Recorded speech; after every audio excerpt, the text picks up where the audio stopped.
I believe I can.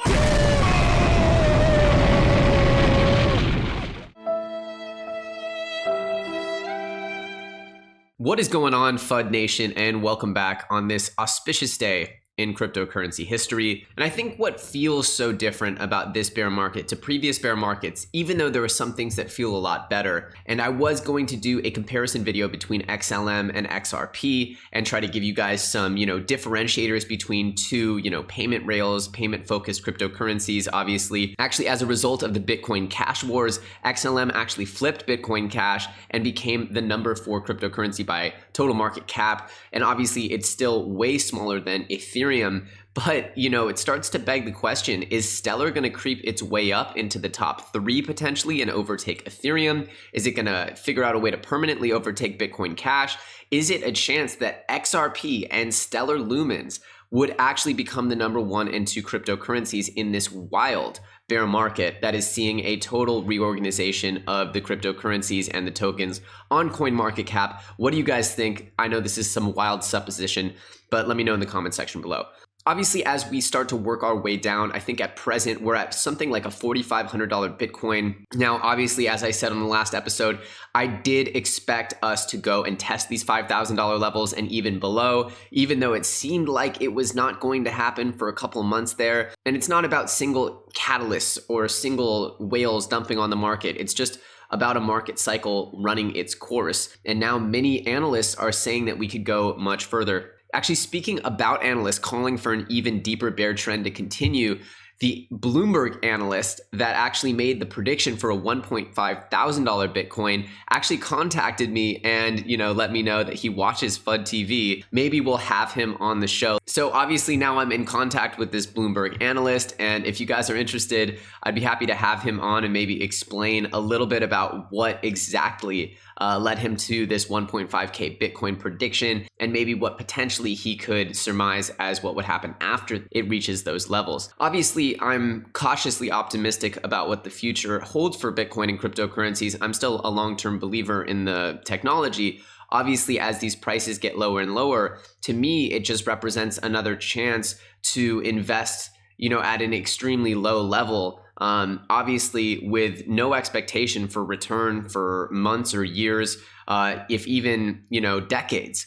This could be, a 5+ year turnaround that we're looking at in the market. I don't think it's going to be that. I think we'll be looking at a totally different market in 2020. If you're looking at the history of cryptocurrencies, everybody says the best time to invest in cryptocurrencies was 2 years ago. Well, we're potentially going to be looking at prices that resemble 2013, 2015. I mean, that's crazy. And I actually read a report that a lot of buyers that got in early 2017, which was, of course, the real kickoff to the most historic bull run in cryptocurrencies, a lot of those buyers who bought in at the 1K level are looking to sort of sell now because they're like, hey, you know what? I'm still sitting on a 4x of my money, a 4.5x of my money, something in that range. And I just want to take my gains and at least lock those in, because I know if I was at 1.20x my money, 20,000% up, and now I've seen it correct all the way down to, just a measly 450% gain. Well, maybe I should just lock that in and take that home to the bank and figure out what happens with cryptocurrencies later.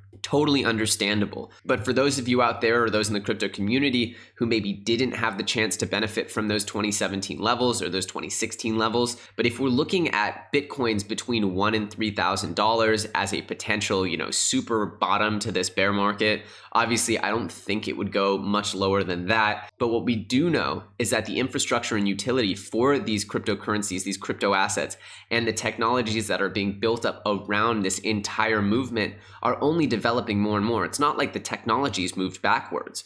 So whatever we were hoping for, whatever we were speculating on, the actual realities of what those services, what these technologies can provide have not retraced. They've only advanced. And it's important to remember that, what we're investing into are networks and technology. And what we are actually seeing here is just a market cycle based on only speculation on price. One of the reasons why I'm still very aggressive on developing technology in the space, and I spend most of my day working on new apps within the space, is because I believe that this is the future of both money and value, and a lot of online activities are going to be funneled through the blockchain. Maybe not all of them, but many of them. I definitely didn't want to just come and do an episode where I hit you guys with some perma-bullish sort of dogmatic platitudes or anything like that. I wanted to give you guys a real taste of my mind, which is this is going to get very ugly, more ugly than it is today, and it could stay ugly for quite a while. Now, if this would have never happened, and the speculation would have kept up, and we would have gone from 20,000 to 25,000 to 30,000 to 40,000, I think there would have been so much energy, so much support in the Bitcoin and cryptocurrency communities that it could have sort of maybe bridged the gap a little bit between where the tech is now and where the prices will be later.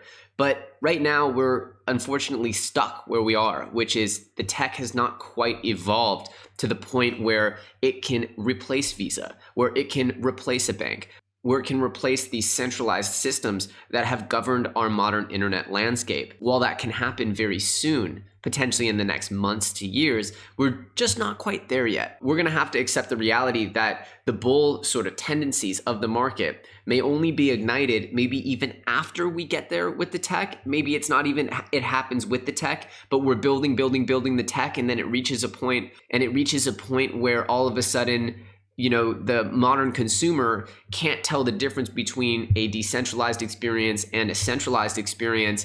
And then the tech has reached parity, and all of a sudden, like a light switch, we set off the next bull run, because everybody can then see, use, touch, feel, and experience the value of blockchain, cryptocurrency, and decentralized ecosystems. Reality has got to set in now. There's not going to be one big piece of news or one platform release or any real specific event that will catalyze us towards $20,000 Bitcoins, $800 billion market caps. The recovery is going to be slow and steady. It's pretty clear that Bitcoin isn't going away, and that even these crashes won't kill it. It doesn't stop anyone from using Bitcoin very cheaply and very effectively on a much less clogged network to facilitate their ongoings, their transactions. I mean, that's why Bitcoin transactions were working so well up until this crazy bull run that created all the debates around bigger blocks and how to expand the network and how to accommodate more users. Well, as Bitcoin and cryptocurrencies settle down, the functionality returns to a much higher level. The usability returns to a much more palatable level, and the prices of using the network return back to to almost zero. I mean, one Satoshi or a few Satoshis for a transaction will be pennies. It'll be almost free to use the Bitcoin network if we get down to those levels. And the whole idea here is obviously you should buy when there's blood in the streets, because that's when you get these crazy deals.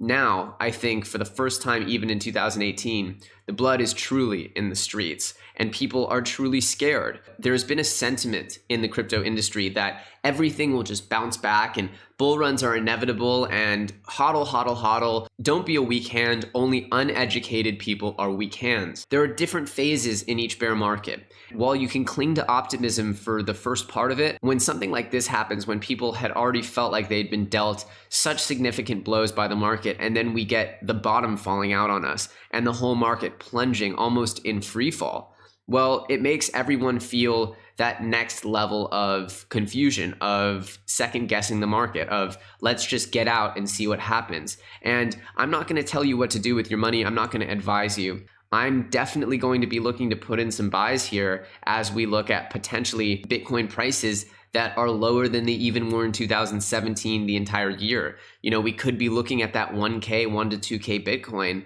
and to be able to stack up on 5, 10, 20 of those and wait for the next bull run. Whereas getting 20 Bitcoin at $20,000, that's the same as a down payment on a house. That's very hard for a lot of people to come up with. But if it does get back there, which I believe over, the course of 3 to 5 years is not a crazy thing to expect, I would be very excited about those buys. To me, it's about perspective. It's about what are your goals? How are you thinking about your investment strategy? If you have the stomach to deal with a true bear market cycle, then, your best buying opportunities might be ahead of you.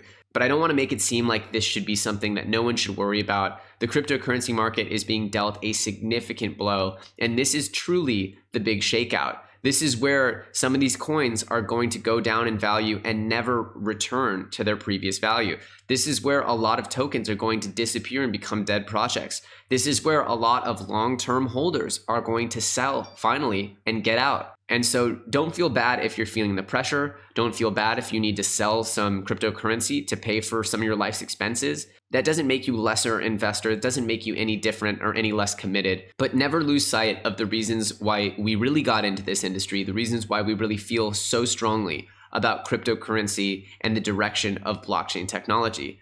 I just want to take a second to pay homage to all the progress that the industry has made. With due respect to everyone who's feeling the pressure, understand that you have to make your own decisions as to what you can stomach financially. But if you are going to look at a 3, 5, 10-year vision, having the ability to buy back in at levels that were previously lost, the $1,000 Bitcoin level was previously lost and was never coming back again. And if we do go back there again, very few people are going to have the cojones to press that buy button. But looking at the landscape, we see banks backed. We see ETFs on the horizon. We see institutional money trying to get in ways that make sense. We see the infrastructure coming. It would be a pity to see people who believe and who invested and who put their heart and their hard-earned money into this industry not get to participate in this incredible opportunity. So while I'm not advising anyone to do anything, and this is all just my opinion, I think that the people who have suffered through this 2018 bear market really deserve these amazing opportunities that are ahead of them. And that being able to, with a cool head, make some bets, place some bets that don't necessarily put your financial welfare in jeopardy, put money aside that you can afford not to see for 3 to 5 years or ever, hopefully. And that would be your chance to buy back in at a price level where Bitcoin, maybe where it deserves to be right now. And hopefully at a price level that would result in you earning that incredible payoff for being an early adopter and understanding the benefits of technology and where it's headed before the rest of the world does. So that's what this is potentially an opportunity for. Obviously, I don't have a crystal ball. I can't tell you when, where, exactly how cryptocurrencies will make their bounce back, but I can say that things are going to go down even further. And that's not necessarily that bad. In fact, for all of you FUD Nationers who I know who have been so amazing and so supportive throughout this entire bearish 2018 market, this could be what we've all been waiting for. Let me know in the comment section below, how's everyone's psychology? How's everyone's head been? I know it's been an incredibly trying few days, and all year has been incredibly trying if you're really into cryptocurrencies. So let me know, how you guys holding up? Are you guys excited? Do you still have optimism? Who's just sick of it? Who's throwing in the towel? Has anybody sold? Let me know. I'm curious what you guys are doing, how you're reacting to this current drop in the market. But that's just my 2 cents. I'm going to keep doing what I do here and commentating on this industry, bringing you guys news, my analysis. And of course, I'll be contributing on the technology front as well. And I have a lot of really, really big updates coming soon about the projects I'm working on. So I'm so excited to share those with you. But I'm also very curious, and I'd love for you guys to share with me what's going on with all of your participation with this industry. Thanks so much. Leave me a comment, leave me a like. I'm Elio Trades. You're watching FUD TV, and I'll see you very soon on the next episode.